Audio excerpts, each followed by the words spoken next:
Republic TV now gets you an exclusive news break. Yes, this is on Zakir Naik. In fact, just 2 days back, there was a statement by the Malaysian Prime Minister where he mentioned that there will be no deportation of Zakir Naik. But now, sources are telling us, in fact, NIS sources have told Republic TV that the Malaysian Prime Minister's statement on Zakir Naik is not a setback and that the extradition process will only continue with Malaysia.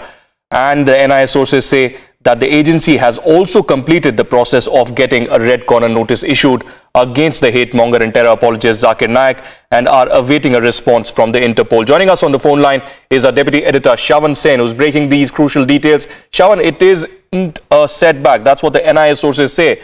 But what about that meeting that took place between the Prime Minister of Malaysia and Zakir Naik? How much time do the agencies think it will take to convince Malaysia for the extradition? Well, Aditya, as far as the Malaysian government is concerned, you've already heard the Prime Minister making it very clear that unless any crime is committed, Zakir Naik will not be extradited.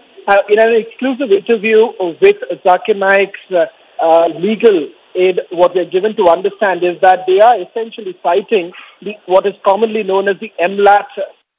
And I'm quoting from the interview that we've had with the legal team of Zakir Naik. They say that there is absolutely nothing in the Mutual Legal Assistance Treaty that compels Malaysia to respect its obligation to send back Zakir Naik, because that would essentially amount to an extradition, and extradition has been explicitly excluded. Not just that, the legal team also cites the fact that it is not binding on Malaysia to essentially extradite any person named by a requesting state. The twist, essentially, Aditya, the legal team is giving is that Malaysia somewhere down the line is convinced that Zakir Naik, if he's extradited to India, then that would essentially be because of political reasons, the political compulsions that the current dispensation in India has. That's how they are essentially twisting their entire argument. But as far as the government of India is concerned, or for that matter,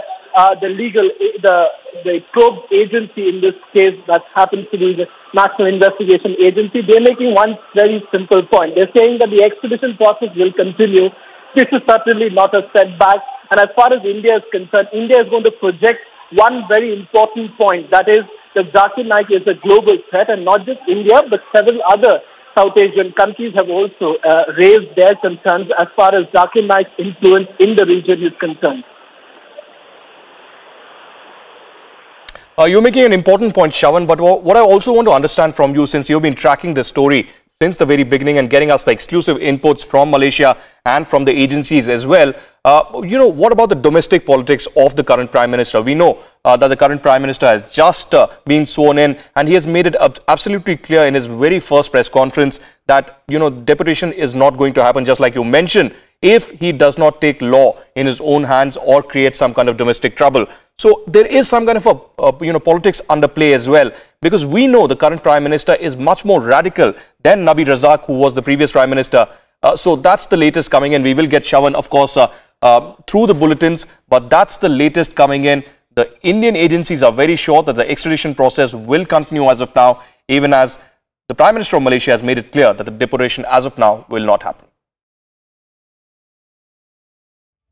And even as we keep a very close track on all the big stories, including the deportation of Zakir Naik, whether that will happen or not, let's get you what are the big stories that we are tracking across the nation.